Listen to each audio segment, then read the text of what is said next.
Kristen Thornton, you're online on Teams? Yep. I am, yeah. Can you hear me? Yes, that's right. Just maybe a little bit louder. Yes, can you hear me? That's good. Yeah, that's fine. Thank you. I'll call you in about 5 minutes when the meeting starts. Thanks. Sure.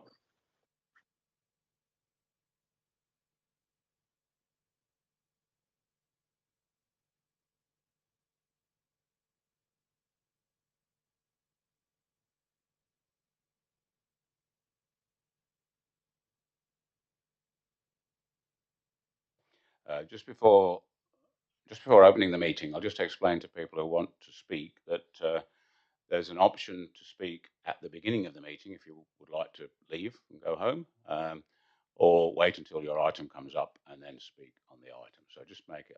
I'll give you an opportunity to make it clear which you'd like to do. The people who want to speak about 47 Pakenham Street, you will get the first chance, and then you can either stay for the rest of the meeting or leave. But we'll start in about 5 minutes.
It's 6 o'clock. I'll declare the meeting open and begin with an acknowledgement of country. Gala Kadich Wajuk Mort, KN Kadak Ninja Waliop Buja. Where Jinang Wajuk Kadijin, where Diting Bula Yeye. We acknowledge the Wajak people as the traditional owners of the greater Fremantle Walyalup area and recognise that their cultural and heritage beliefs are still important today. Attendance, everyone is in attendance except Councillor Lang, who will be 5 minutes late. Any apologies? No apologies. No leaves of absence. Any disclosures of interest by members? None. Responses to previous questions taken on notice. There is a response in the minutes to a question from the last meeting. Public question time. This is for questions on items which are not on tonight's agenda. So I presume that's the Kate Pearson and Rowan Lewis would be in that category. If you'd like to come forward to the microphone, you have 3 minutes if you'd like to make your comments. And just for everyone, all the meeting is recorded and it's being live streamed and it is recorded for accuracy.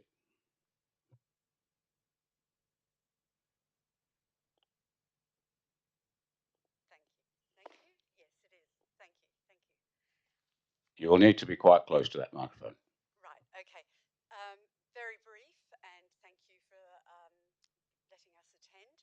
Good evening, and we are here, Rowan and myself, we are residents of Pakenham Street in inner city Fremantle, and our application is not in front of you today. In fact, our challenge to the application that is in front will be in front of you soon. We want to say that as a group of residents, we have very quickly, on seeing the proposal to build a tavern for 500 people next door to where we live, something that we strongly oppose. We are not, in effect, against any application for social amenity in our area. What we are opposed to is 500 plus patrons with live music 2 metres next to where we reside and the social implications from that. I'd just like to say that we are a wonderful caring group in our community. We're a great bunch of residents and we love where we are and we'll do anything to support it, and say we welcome trade and business everywhere. I'm going to introduce Rowan. He is very sort of strong in the organising of the group that has been formed. Thank you. Evening, councillors. I too recognise the native title and country that we stand on. I came to Freo a long time ago. I spent the last 15 years of my life as the boss of Fremantle Fire Station, and I bought my forever home in Pakenham on the corner of Dan Street. And last week we saw a big sign going up of a super tavern for Dingo Brewery. You're well aware of it. The planning, I know that the planning department are aware of this. We just wanted to make ourselves heard that we have a group very well organised. We've had 2 meetings that are minuted, and we will be putting submissions to you as succinctly as we can, and we just thank you for your audience tonight. We just wanted to make you aware. Thank you very much, councillors, and the planning.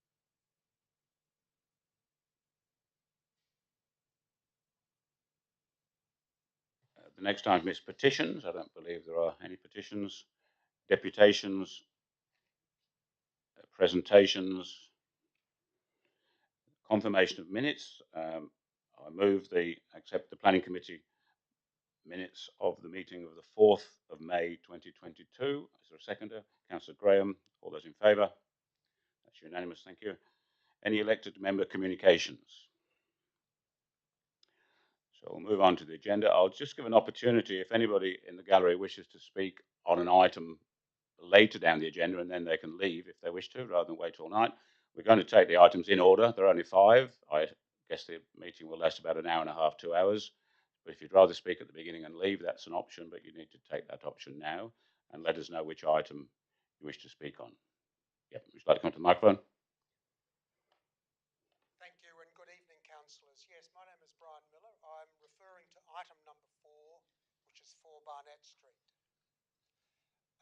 I'm the owner of this beautiful heritage-listed house in Barnett Street for more than 20 years. It's a lovely little house, but my wife and I, would like to move into it, and so consequently we've submitted plans for increasing the size of this particular property. The next door neighbour has raised some issues, which I believe we have successfully addressed with her. She was particularly concerned about wall height on the boundary. We have reduced the wall height by 570 mil, so I think that's addressed that particular concern of hers. Another one was the carport. It's a funny situation where the boundary actually runs right against her carport, which is an open carport. There's a couple of structures which hold up this open roof, and she was concerned that she would not be able to open her car door if we built right on that boundary. As discussions with her, we've agreed that we will delete our fence so that she has room to actually open the car door, and so I think that addresses that particular concern of hers. She was also worried about overshadowing, but it completely complies with the Midsummer June 21, overshadowing requirements, so that's not an issue that she could pursue. So look forward very much to your accepting the officer recommendation, which is to proceed according to our plans, and thank you for this opportunity to address the issue. Thank you. So you can either watch it from home on the council channel, or you can contact the officers tomorrow morning to get the result. We'll move to item 1, which is a deferred item, 45 Solomon Street. There are people wishing to speak. I'll ask Kristen Thornton online, please, if you'd like to speak first. You need to just turn on your microphone and just check again. Yeah, can you hear me? That's fine, thank you. 3 minutes, thank you.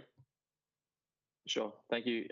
Thank you everyone for your time tonight, but also over the last couple of months in working with us and the people from 45 Solomon Street on the proposal. After discussions back and forth, we're on board with the proposed changes that have come from the proposal. We would just like to amend one particular, just to do with the number of trees that's been nominated or that's been printed in the agenda tonight. We would ask that 5 screening trees be installed, as it's a large area to cover that we believe that 3 trees perhaps wouldn't be able to do. And that goes off the images we were provided by the developer. It shows quite a dense covering to limit the views into our property. And to achieve this, we believe that more than 3 trees would be needed. But everything else that was mentioned and addressed, certainly we're on board with and happy to take forward with as well. So yeah, that's all I have to say. So again, thank you for your time. Thank you. I've got Hamish Gleeson and Jim Sotile. Who'd like to speak first? Hamish Gleeson to speak in favour of the officer's recommendation. 3 minutes. Thank you, Mayor and Councillors. I'm from Summit Homes, the applicant. I refer to the application 45 Solomon Street, where you invited us to consider amendments to reduce the impact on neighbours regarding privacy and overshadowing. That was at the meeting on 6 April. Since then, quite a bit has happened. We did go back to the drawing board to try and reduce the height and increase setbacks, but ultimately we're constrained by the ceiling joists of the existing house, so we can't lower the building height, and the setbacks of the upper floor addition are already quite far from the southern and western boundaries, so there wasn't a lot of room to move. So the revised proposal, essentially we haven't changed the height or footprint, but we have incorporated horizontal louvered screens to the upper level bedrooms. So these have been designed to restrict views downward into the properties on Bellevue Terrace. They will enable views outward and to the ocean, but will restrict views downward. So we feel as though this will prevent overlooking and maintain the privacy of the occupants at 36 and 38 Bellevue. In addition, the owners have committed to providing landscaping along the rear boundary, and importantly, we've started a dialogue with the neighbours in this regard, as Kristen has said. So yeah, we had 2 separate site meetings with 3 councillors and 2 neighbours to discuss the proposed changes. The 3D modelling that we provided and I sent out demonstrates we feel that the addition in conjunction with the screening and landscaping will reduce the impact of the addition in terms of visual amenity and overlooking. There's other options as well which can be considered, such as a 600mm fence topper to provide further screening if need be. Yeah, there were some comments previously about the ground floor terrace. We feel the modelling provided shows that there's no overlooking from standard eye level of the ground floor terrace into the rear properties at Bellevue Terrace. We also met with the architect of the southern neighbour at 47 Solomon Street. He raised no concerns regarding the proposal.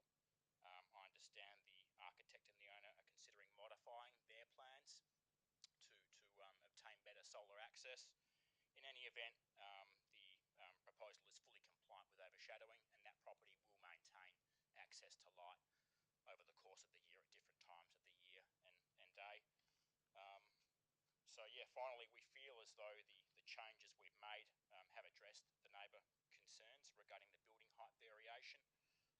I note the condition proposed by Councillor Groom to ensure the screening is erected, and we certainly welcome that. We've engaged a company called Luvatech Perth who are providing quotes regarding the screening. So yeah, I'd like to thank the councillors, also the neighbours, for meeting us on site and for liaising with us. It's greatly appreciated. Thank you. Thank you. Any questions from the committee? Councillor Lang. Thanks. Just in response to the question that Kristen raised online, in addition to increasing the screening from 3 to 5 trees, would you be able to speak on behalf of the owners, or would we be able to, if we can make that amendment tonight, would they be happy with that? Jim has indicated that yes, we can certainly do that. Yep. Can I just, while you're there, follow up with the officers? On page 8, it says the applicants have submitted plans which includes landscaping, but there doesn't seem to be a condition about that. Is the fact that it's on the plans enough, or do we need to have a condition along with the window screening to say that the planting is actually required?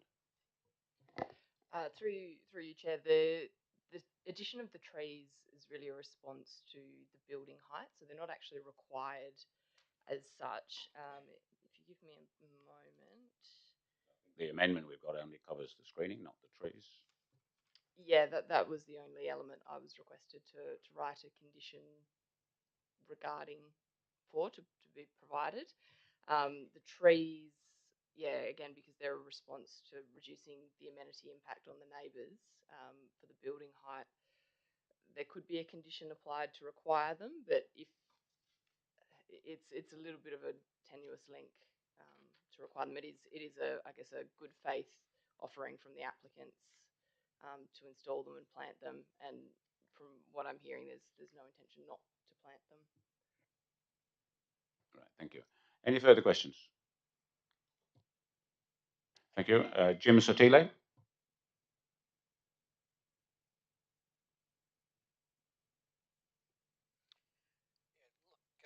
Thanks very much for giving us an opportunity to speak tonight. As I mentioned before, we're happy to plant those additional trees for the neighbour. That's no issue. So that is 5 screening trees, just in good faith. Yeah, just like to a couple more points further to what Hamish has mentioned, and Kristen as well. We have had a couple of good sessions with our neighbours. I think really the neighbours can do something more on their end as well.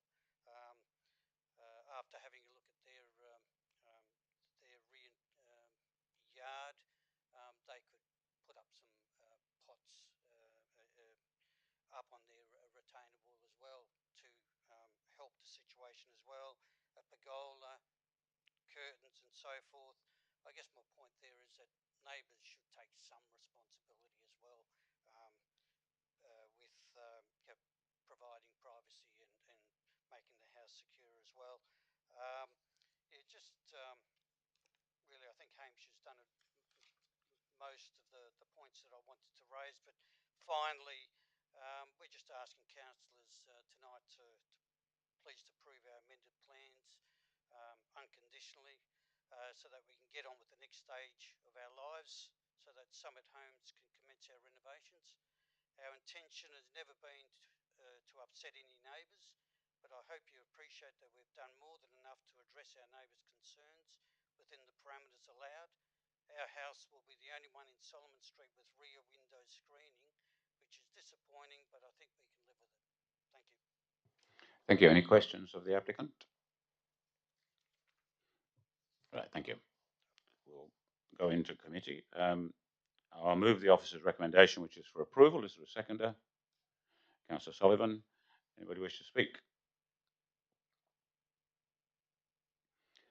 Councillor Groom, do you want to move your amendment? Yep, certainly. So first of all, thanks to the applicants for taking on board our comments, and particularly for engaging with the neighbours to find solutions, because that was really the outcome that we were hoping for. But I would like to move the amendment because the screening that you've agreed to put on is not necessarily a requirement under the R codes. I'm wanting that we condition that it is required, noting that it is an outcome of these negotiations that have occurred. Thank you. Just wait for that. Amendment up. Just wait for that to come on the screen. And does any member of committee wish to add in the landscaping as well to that? Councillor Lang, you'd like to do that? So could we just someone to second and second? two separate amendments? Okay, we'll deal with this one, and if you could draft up one to make a similar thing for the landscaping. So we'll deal with this amendment first. Any further discussion? Councillor Sullivan, seconder. Yep. Wish to speak? We have to vote on the amendment. So all those in favour of the amendment? That's unanimous. Thank you. Councillor Lang, you wish to move a similar amendment to include the landscaping?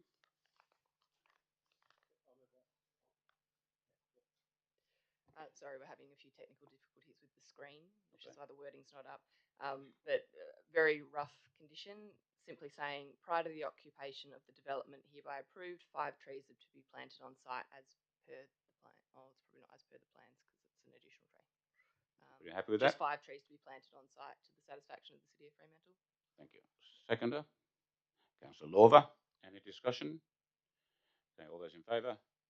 So those 2 minor amendments are carried and added to the motion. So discussing the approval. Any further discussion? Okay, ready to vote. All those in favour? So that's a decision by delegated authority tonight. You can contact the officers tomorrow to see about the next step. Thank you.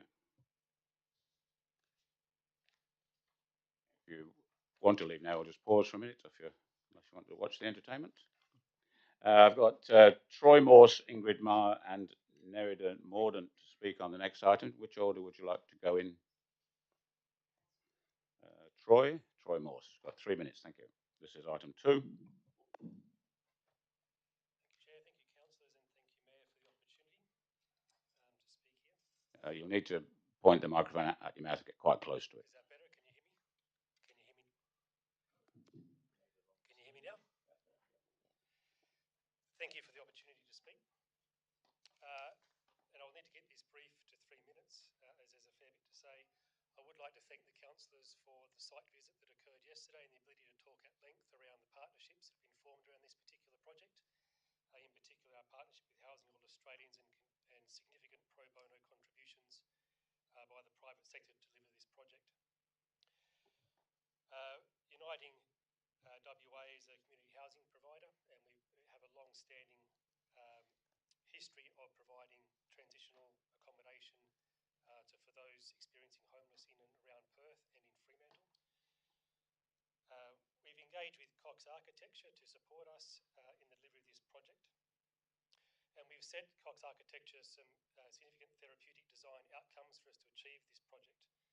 We've based these upon the site that we operate transitional accommodation down in South Fremantle on South Terrace, which achieves very significant beneficial outcomes for the residents due to the architectural design that's been applied there. We've taken cues from this design to apply them to the subject site at 53 Ellen Street to achieve a very good outcome for operations and the participants that would reside there. We intend that this is a very fit for purpose and modern and contemporary design that is sufficient to support people exiting homelessness. We have some specific design items that we would like included in the design, which was to separate the bedrooms from the shared living spaces and to put those up onto the first floor, as we have at the South Terrace site. We have designed flexible and purpose-built shared spaces, which enable us to have multi-purpose use as this facilities is applied to supporting the cohort, and also as it's applied to a long period of time as we intend to use it for.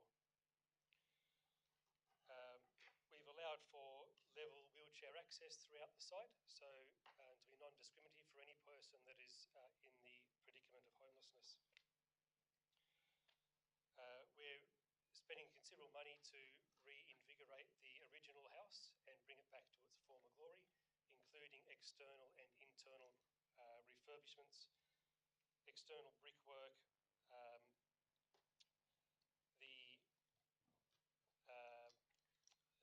internal floors, walls, ceilings, and finishes, as will be referred to in the Colgan Industries report we had dated in August 2021.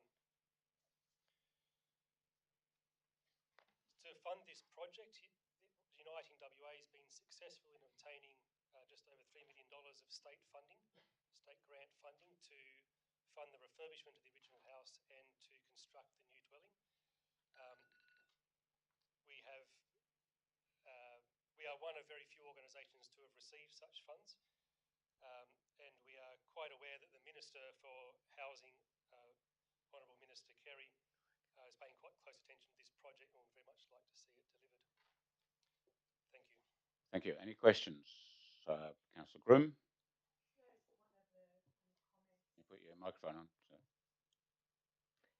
One of the questions that have been asked of us in considering this is if there'll be an on-site caretaker, and I don't think we discussed that yesterday. Are you able to confirm or otherwise those arrangements? Yes, thank you for the question. It is in our operations plan that was part of our DA submission. The model that we apply to this particular service doesn't require overnight on-site support staff. We do have emergency numbers and a cascading set of emergency numbers, so there's always a point of contact. As we met with the neighbours prior to submitting our DA, we did inform them that we will provide them with those numbers at any time if they wish to contact us. But it is a standard model that we don't have those staff on site at 24 hours a day. Councillor Graham, and Councillor Graham, can you turn off your microphone? Yeah, well, actually, that was my question as well, Troy. The neighbour to the east contacted me today with that concern about a caretaker or 24-hour somebody on site or surveillance of some sort, cameras. So can you just perhaps expand on what you are offering, if there's going to be some sort of security? Their issue was when Windcar House was more just a drop-in centre in the middle of the night, they used to get a lot of, well, when I say a lot, that happened, people bashing on their door, wanting a bed and all this sort of thing because they got the houses mixed up. So that's their concern, and just want to know if you've got some way of perhaps doing a bit more than 8:30 till 4 p.m. Monday to Friday. Thank you for the question. This is a different service to what was operating previously at Windcar House. This is a by referral only accommodation service, so there is no drop-in option available, and it's never advertised as such. We do operate this same model all over Perth, in the heart of South Fremantle, Mount Lawley, Highgate, and Northbridge. So in terms of the security on site, the site is intentionally made very secure, real and perceived security. So it will have card access to gain access to the building, restricted to staff and residents. It will have CCTV installed discreetly to pick up entrance points and I believe the front gardens and areas of the site. And as I said at the start, it is a very different service where it's not a crisis accommodation, it's not a refuge, and it's not open to anyone dropping in for any service. It is retained to the residents who are there, and they are only entered by referral by us or by other support services. Thanks, Troy. We'll pass that reassurance on, so I'm satisfied with that answer. Thank you. Anyone else? Any other further questions? Okay, thank you. I've got Ingrid Nerida Mordaunt who'd like to go next. Ingrid. Okay. 3 minutes, thank you. Always get nervous with how close I am. Is that, you can hear me? Is that okay? Good evening, Chair, committee members and officers of the City. My name is Ingrid Marr from Planning Solutions. I'm here in relation to agenda item 10.2, the proposed two-storey addition to the existing residential building at 53 Allen Street. I'm speaking against the officer's recommendation for refusal and in support of Councillor Andrew Sullivan's alternative recommendation to approve the development application subject to 19 conditions. Firstly, thank you to all the elected members who attended the site meeting yesterday. As you're aware, there's a heritage assessment report that has been prepared in support of the proposal by Element and in consultation with the City's officers and project team. We trust you all received a copy of this report provided to the City on Monday, which was not included in the agenda due to its late submission after the officer's deadline. I am joined this evening by the Principal Heritage Specialist from Element, who will speak after me, and also joined by the project architect, Chris Foy from Cox Architecture, who will also be available to answer questions following my presentation, if required. In our view, there are three key points to this matter to be considered from a planning perspective: the planning scheme and framework requirements, the heritage considerations, and the need for an essential service. In terms of the planning requirements, you can see from the officer's report the proposal largely complies with the planning scheme and framework requirements. There are some minor variations which have been determined to be acceptable by the city's officers and warranting discretionary approval. Importantly, the minimum standards are either achieved or dealt with by conditions of approval to achieve the intent of the scheme and framework requirements. In regard to the secondary street setbacks along Stirling Street, the minimum requirement is exceeded by almost 50%, being 2.5 metres in lieu of the minimum 1.5 metre requirement. And for overlooking and visual privacy, this has been dealt with by screening and a condition of approval in Andrew's alternative recommendation. With respect to parking, these variations have also been addressed in the officer's report, and for bicycle parking, again, there's a condition that addresses the requirement. The second key consideration is heritage.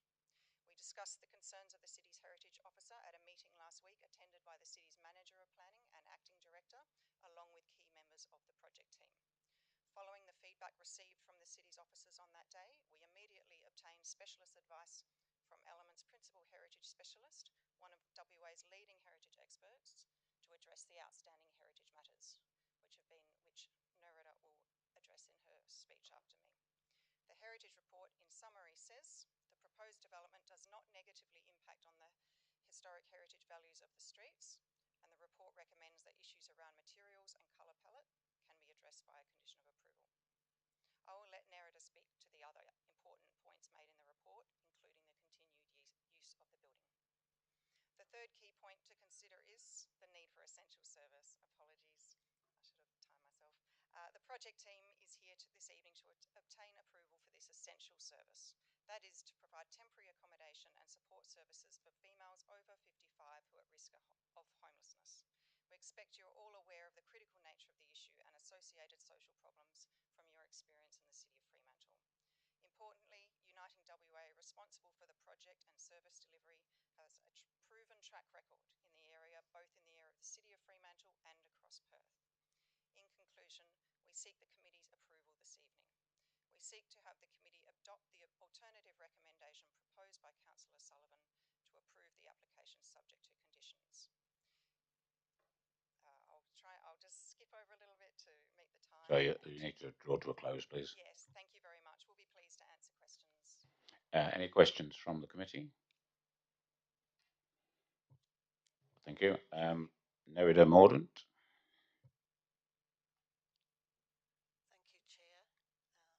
Thank you, Chair, councillors, for the opportunity to speak tonight as the heritage consultant for this project. I commend the proposal to you on the basis of its heritage outcomes. Wincar House was built in Ellen Street on its corner with Stirling Street in 1924 for the Fremantle Wesleyan Mission and has continued to support vulnerable people since that time. In 1978 it was converted for use as a women's refuge and only recently closed due to the lack of appropriate facilities. This project is intended to bring back its continued use of supporting the vulnerable in the community. The Borough Charter asks us to look not only at what are the cultural heritage values of a place, but how they are expressed through the fabric, the setting, the associations and meanings. Consideration has been given to all of these facets of cultural heritage and have been responded to in a positive way in the proposal before you. Firstly, the fabric of the heritage building is not only being retained, it is being conserved with urgent works and further works to improve its presentation. The landscape plan, that's better, I can now hear myself as well. The landscape plan which you have before you is building on this improvement to the setting, particularly by retaining mature trees associated with the place and moving the side fence back so that the whole of the heritage house can now be seen from the corner. This proposal removes the 1980s rear addition and outbuildings to form a secure courtyard in front of a two-storey addition to the rear. Wincar House itself does not contribute to the streetscape of Stirling Street, apart from its corner presentation. However, the addition will be visible, clearly visible in the side street. The scale, materials and siting of the addition is appropriate to the heritage place, and the recent amendments to bring the roof line below the ridge line of the heritage house and consequently below the eaves line of the adjacent heritage property is a respectful design approach. It has been suggested that this addition be set further back than the current more than compliant setback, but I'm not convinced that this is necessary from a heritage point of view.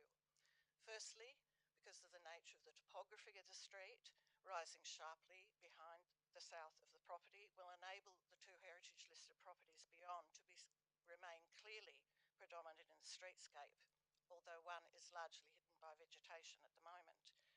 The other reason is that changes have occurred over time in Stirling Street, and it is no longer an intact historic streetscape. And thirdly, the relationship that the addition will have to the building directly opposite, which is in itself an addition, a three-storey addition to a heritage building, sets a precedence that shows that it can work very well. Nevertheless, I'll be working with the project team as we continue through on this project. We'll be undertaking paint scrapes to develop a complementary and sympathetic colour palette for both the heritage house and the addition, and I once again commend this proposal.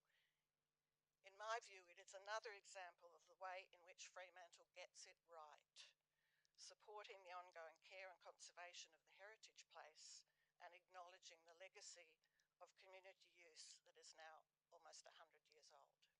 Thank you very much. Thank you. Any questions? Nope.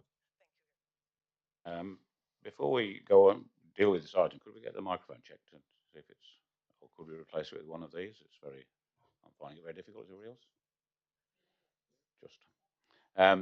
Okay, we'll move into committee. Then the officer's recommendation is for refusal. I suggest we debate that, and if it's clear there's not support for that, we do have then alternative motions available. So I'll move the officer's recommendation. Is there a seconder?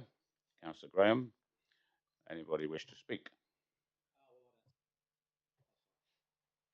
I may have seconded it, but I don't support the refusal. Okay. I don't think I need to say much more. I think the speakers tonight have said it all. The site visit yesterday said it all. It's a worthy project and one that I look forward to seeing come to fruition. So I'll leave it at that. Any further speakers? Is the intent Councillor we Groom? get our speaking done now? Is that the intention? Is the intention we get our speaking done now, or you just want us to? So then we can decide which. We have to vote on this motion anyway.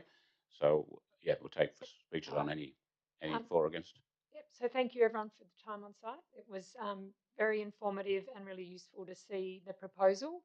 I guess there's two things we have to consider. One is the impact of this on the adjoining residences in terms of the R codes, and one is the heritage impacts. Certainly our focus has been on the heritage. I had some concern about the overshadowing, which you know is one of my pet issues when we take away people's northern solar access, but I accept that the adjoining resident will lose some sun onto their veranda right in the middle of midday in the middle of June, but on the whole it is a low level of impact and has been reduced by some changes to the design. So I'm kind of satisfied in terms of the R codes that this project is reasonable.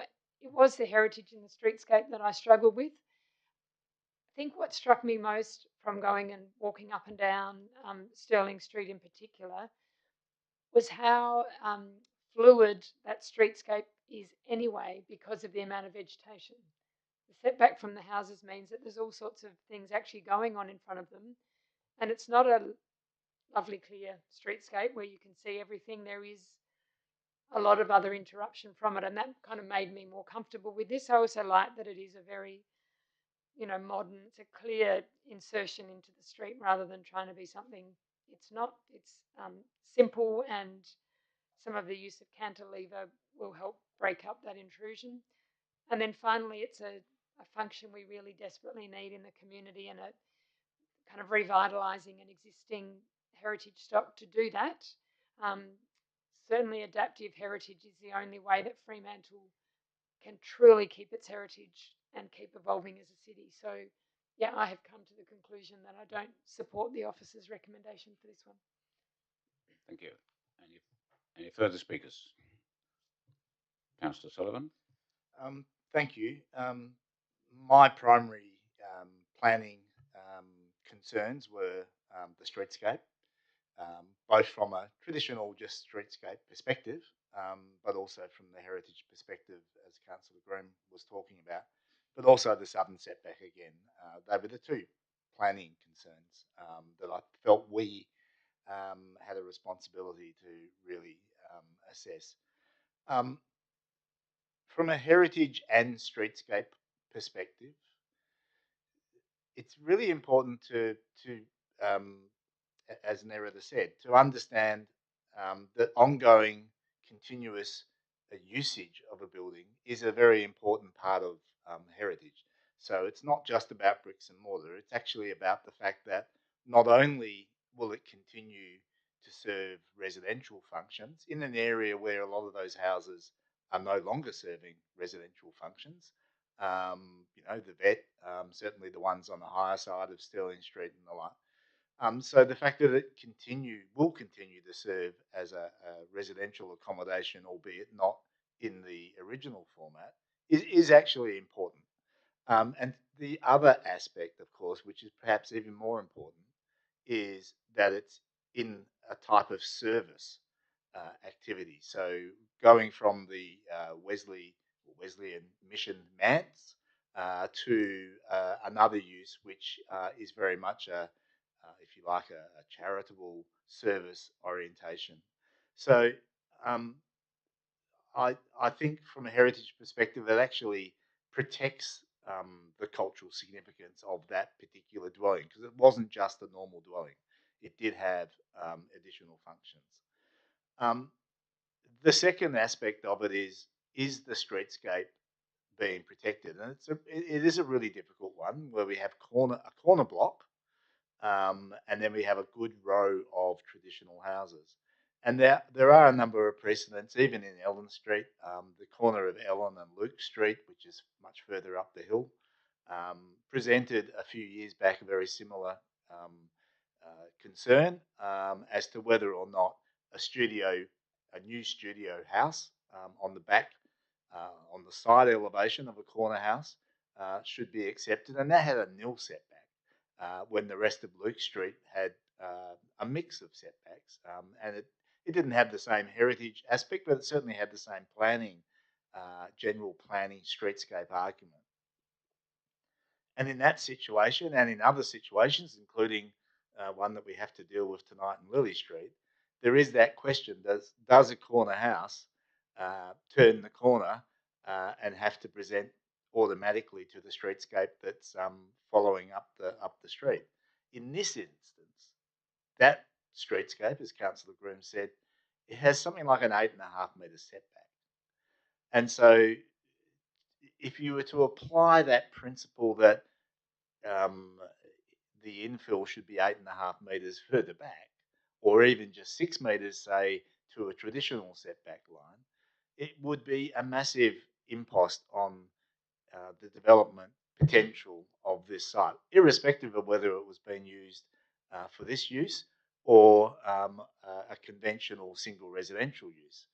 You would imagine, I think this example is really relevant, if you were trying to develop a significant addition on the back of a very significant house like that, and it's not a cheap piece of land, it's not a cheap house. You would imagine if it was being purchased by a new resident that they would probably want a double garage coming off the side street and they'd probably want it relatively close to the street, and they'd probably want to build two-story additions that really made use of the north sunlight. So, and I think we would struggle to sort of require them to set it back 8.5 metres. So I then take the view that, well, actually, if you look at it, the trees, the sorts of development, you really do have to accept that this is a corner block with conventional side setbacks. Now, they've increased the setbacks well beyond what is required by the codes. They've proposed to take down the high fencing to open it up a bit more. And there is a reasonable curtilage, or triangulation curtilage, if you like, so that when you're walking up the street, you do get to see the first house in Stirling Street from a reasonable distance. So in my sense, it is dealing with that planning aspect in an acceptable way. I suspect our planning policy in that regard struggles a little bit to deal with corner situations. It just sort of talks about houses three either side, as if it's a part of a continuous row of teeth. Well, it's not. It's right deep down in the back molar and gone around the corner. So for that reason, I think it is worthy of approval. I still have some reluctance with the glazing, and I'll deal with that in the next phase if we get to that. And I still have some reluctance to do with the southern setback, which I think could have been increased. But it's an approval for me with conditions. So I urge you to vote the refusal down. Any further discussion? Councillor Lorber. I agree with the comments made by Councillor Groom and Councillor Sullivan, and thank you for working on the proposal as you guys have, and I'll be voting down the officer's recommendation and probably supporting either the deferral or the approval. Well, can I suggest that we do that vote now? Then we'll vote on the officer's recommendation for refusal, and then there is an alternative recommendation for approval if that fails. So we're voting for refusal. So if you want to approve it, you will vote against this. So all those in favour of the officer's recommendation? All those against? So that's unanimous. So there is an alternative motion for approval, which has been circulated. So I'll move that. Is there a seconder? Councillor Sullivan, thank you. Would you like to speak on it? I will speak on it. I just wanted to touch on the things that still concern me and to argue why, whilst they concern me, I don't think they're grounds for a deferral. So the matters that concern me were particularly the glazing aspects for the upper bedrooms where there is overlooking that requires the overlooking clauses to be dealt with, i.e., in a number of ways. The current proposal shows obscure glazing up to the 1.6 metre height. That's not locked in by the recommendations, because the recommendations basically allow for overlooking to be dealt with in any of the techniques allowed by the code. So they could modify that and come forward with a slightly different version of screening or the like. And I would very much encourage the applicant to look at that, because 6 of the bedrooms on the south, as they currently stand, have to have screening. And I think 1 or 2 of the north-facing bedrooms at the eastern end would probably fall into that same category.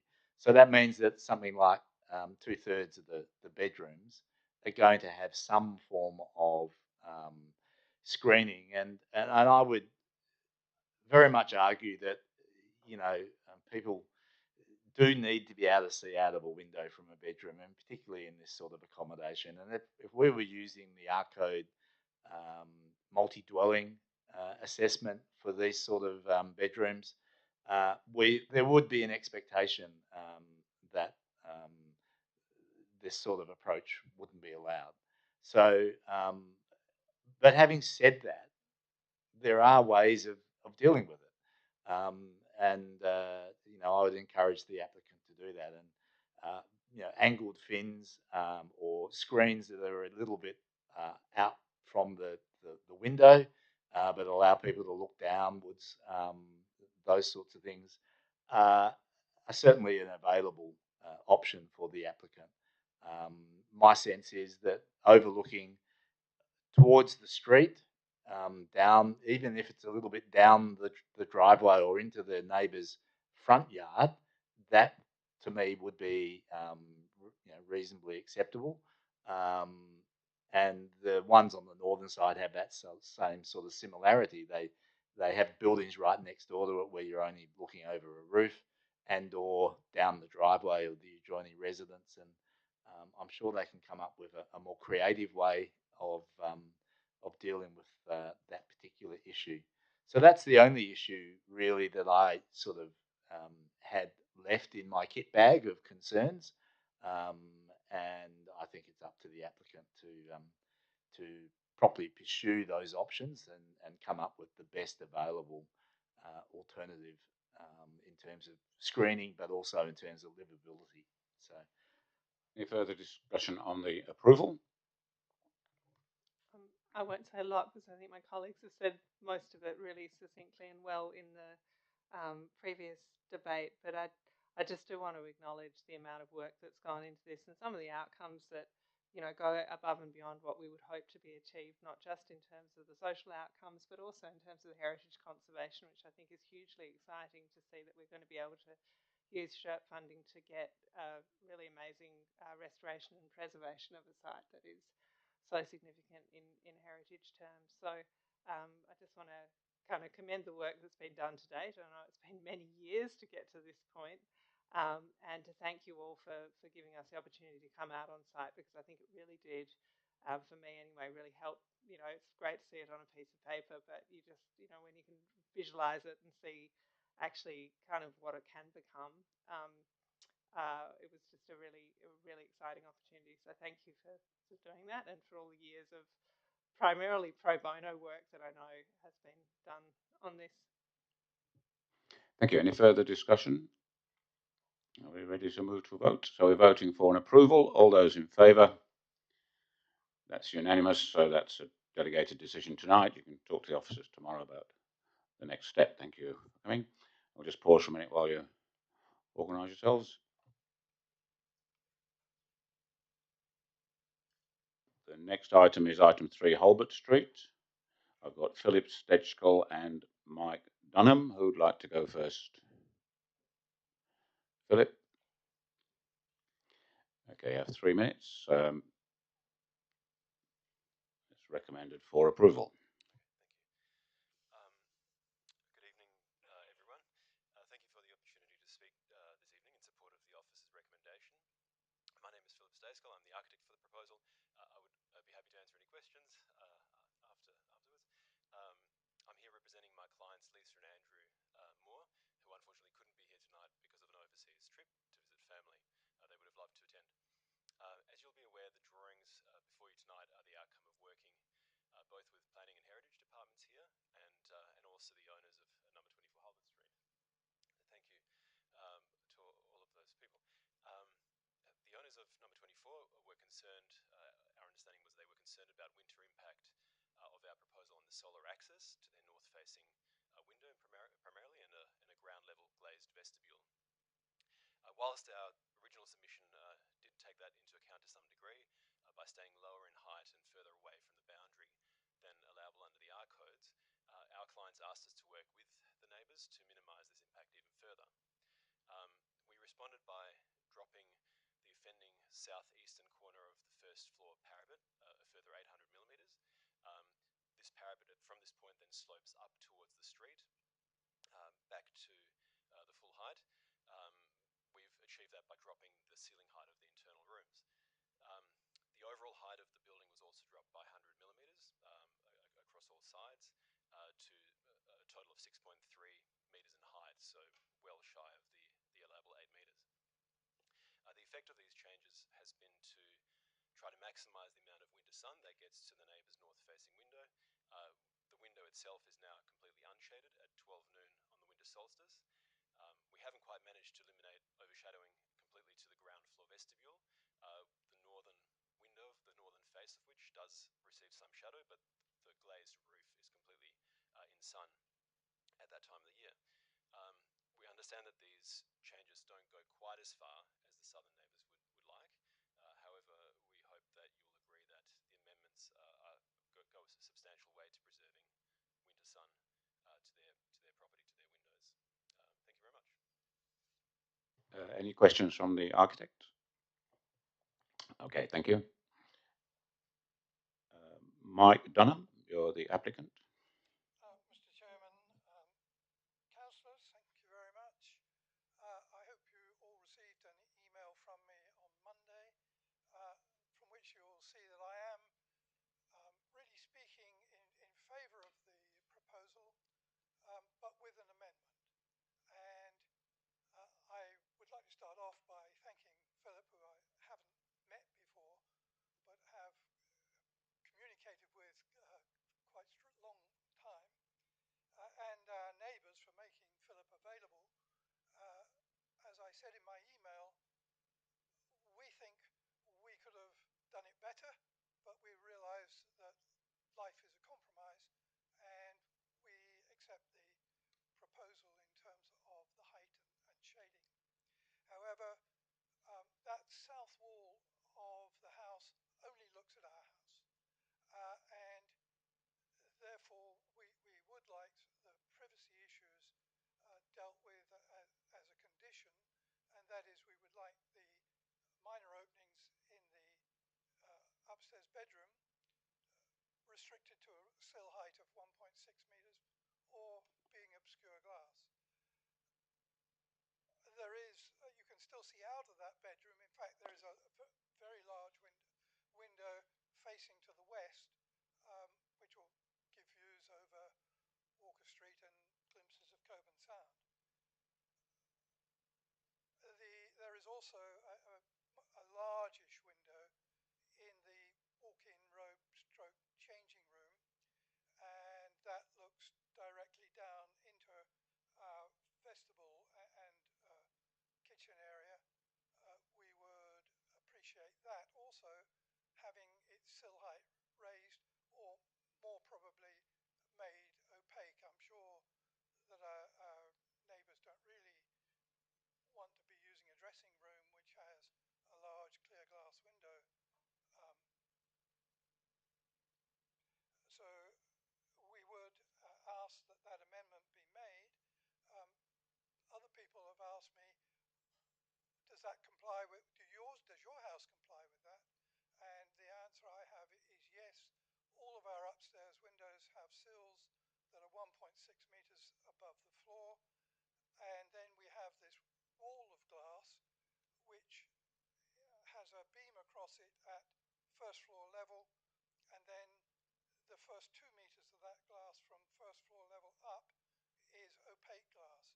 So, and furthermore, it is a void space up to the roof of the house, so that you can't actually stand closer to that window than 2.6 metres in any event. So yes, we do comply with what we're asking for, and thank you for your time. Yeah. I do have photographs of that window, should anybody wish to have one. I'll just ask the manager to comment on the windows, whether they are overlooking or whether they need to comply or whether they do comply. Thanks. Thank you, Chair. The bedroom windows on the upper floor on the southern elevation in the plans before committee tonight have been revised so that they are 1.6 from floor level. So if they don't construct those windows as shown on the plans, they would be in breach of their planning approval. I'm sorry, we haven't been able to see a paper plan that we can measure from, but the bottom, the floor, the relative level marked on those windows shows a height above the floor of 1.555. That was the case on the original plans that were out for advertising, but the updated plans are at 1.65. For the bedroom windows on the southern elevation, the second application? The plans that are in the agenda tonight, yes. So after your comments, the plans were revised, and the revised plans show the sort of amendment you're asking for. Sorry, Chairman, have they been revised since Monday? Just to I think confirm. you have to do mathematics by looking at the relative level of the floor in that upper section and the relative level of the lower sill, and just simple subtraction shows that they're not as high as the corresponding windows on the north wall, and therefore the sills aren't at 1.6. Sorry, to confirm, are you advising that the floor level is marked differently on each elevation, the northern and southern elevation? The lower sill level is marked as being 1.555 above the floor level, whereas on the north-facing wall, you'll see that the RL relative level is higher than the windows in that bedroom. Wonder, could I ask the architect to comment? Would you be able to respond? It might be simpler. Can you come out to the microphone? Yes, certainly the intention's been to raise those windows to 1.65. If there's an error on the drawings, that could be the case, but certainly the note on the overlooking plans mentions the sill height as being 1.65 from memory.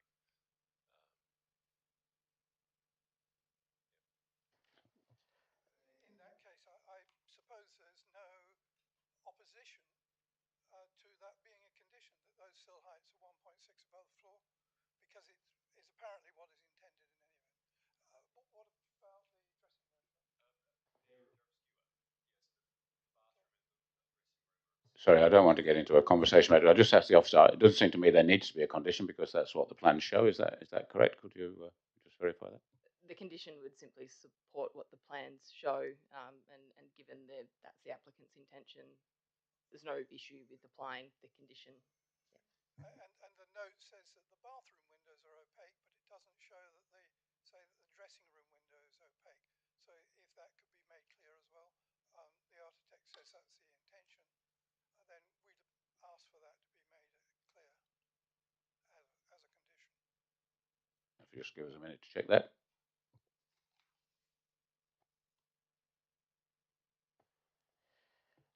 Yeah, I can certainly develop up a condition if that is the intention.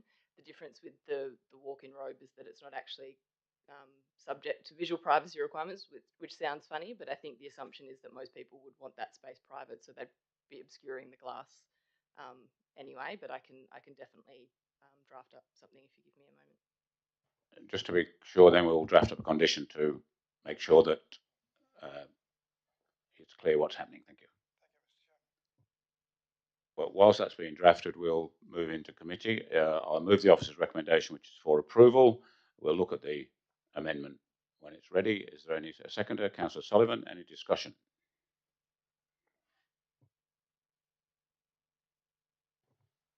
Do we need to wait for the actual wording, or we're happy to say the officers will draft up an amendment? Are we allowed to do that? Okay.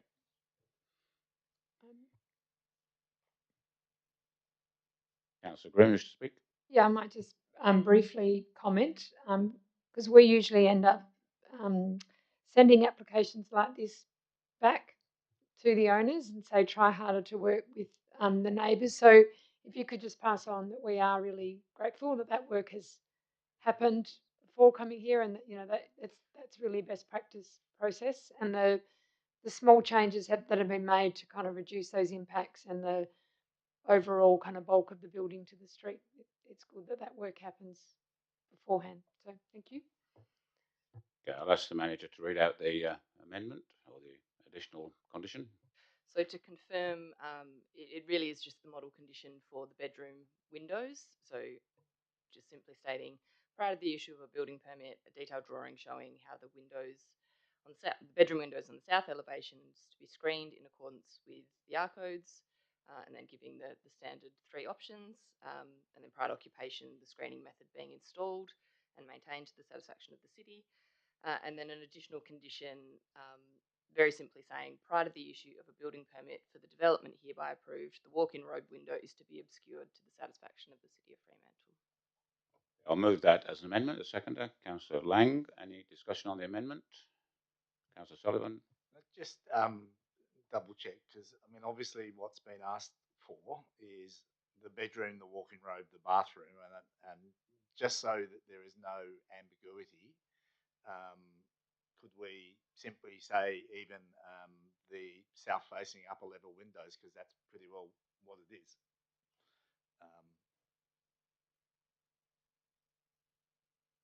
I don't mind which way you do it, but as long as it includes all three of those rooms, the bedroom, I don't think it's marked as a particular bedroom, but main bedroom, it's marked. The main bedroom, walk-in robe, and what's it marked as?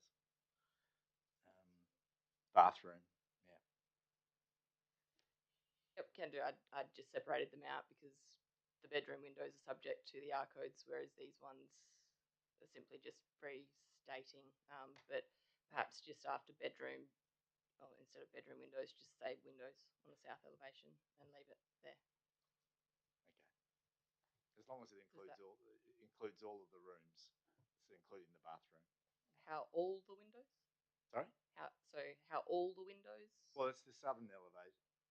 On the southern elevation. Just take a minute just to tidy that up and read that again. So we can't get things up on the screen, it seems.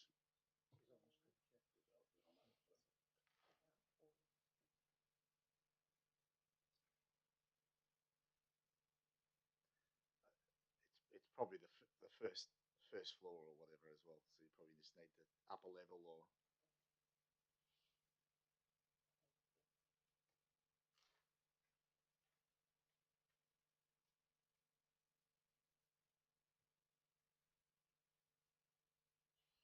And just are to be screened instead of is to be screened. Otherwise, someone would have a crack at me for my bad English.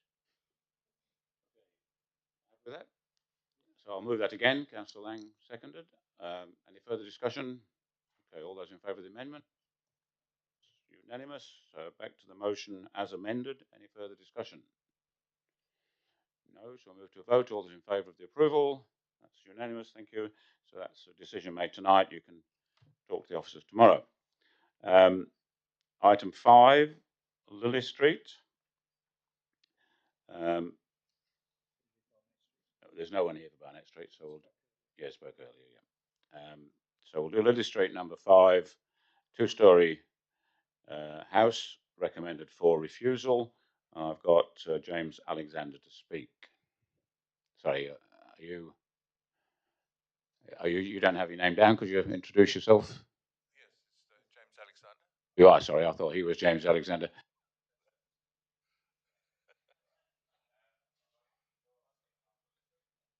Sorry? Correct. Yeah. James Alexander, architect for Lily Street. Right. Clients. Can I just have a quick chat about the problems we've been, I suppose, facing trying to get the planning approval? We approach the planning process from a very early stage. As soon as we think we have something of a scheme, we come in to see the planners informally. We did a couple of times on this one, and then we had a formal written comment session before we submitted for development approval. The site 2A Lily Street is Sarta subdivision of a corner block. There's a block left over of about 364 square metres. Lily Street is a sort of very tight street, literally tight-knit community, a wide selection of eclectic styles of architecture and additions and new buildings there. We had a few things to consider in our sort of design. The block size, 364 square metres. There's an existing sewer easement at the top northeastern corner. The natural ground level has a fall on the site of about 1.4 metres. The existing Poinciana tree that we wanted to maintain, both the clients and ourselves, and incorporate into the design.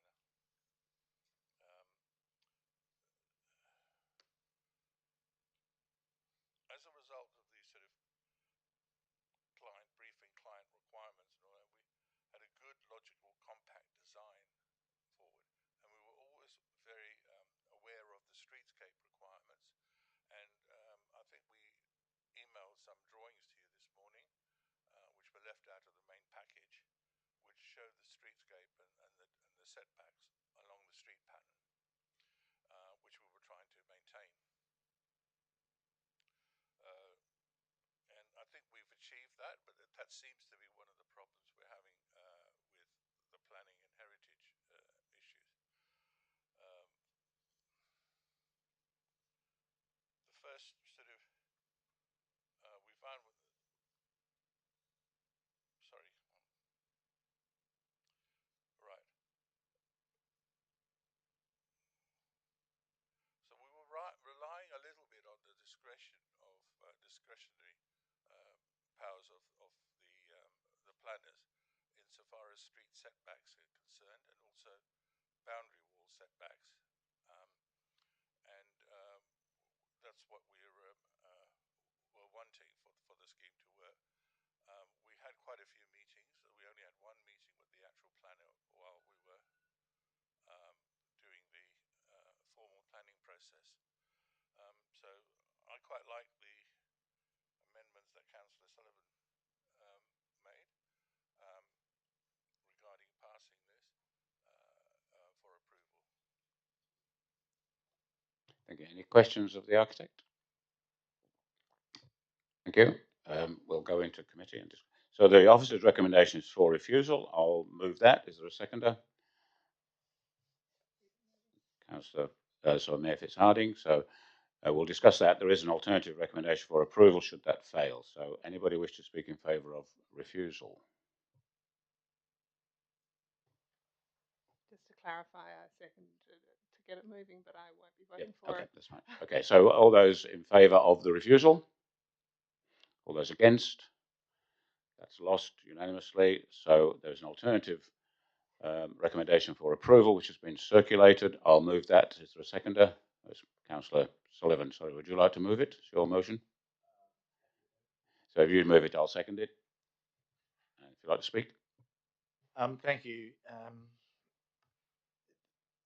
This one, it's kind of interesting. I know when I was door knocking up that street last year, I had always loved the Poinciana, the Lonix regia, as an important part of that street, as some of the buildings.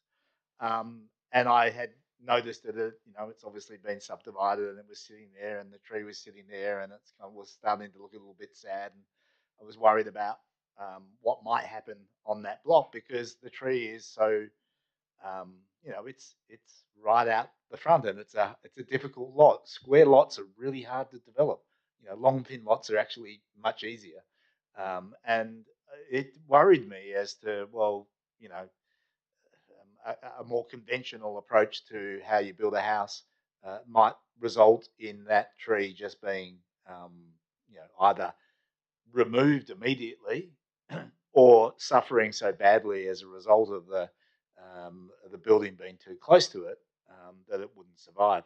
Those trees particularly have a shape that is very important. They're very much a tropical tree with a very wide, low canopy, and they love to just keep spreading out. So, it already takes up about a quarter of the block, and while it's a big tree, it's still a baby, and so that really worried me a lot. So when I saw this proposal, it filled me with immediate satisfaction, because I knew that, well, the architects and the owners had pretty much responded to the tree in a way that I thought was appropriate, if not essential, and had sacrificed the opportunity to have a garden at the back, and decided that the tree was more important than the privacy of the outdoor living space, or the main outdoor living space, and in fact, it should become the main outdoor living space.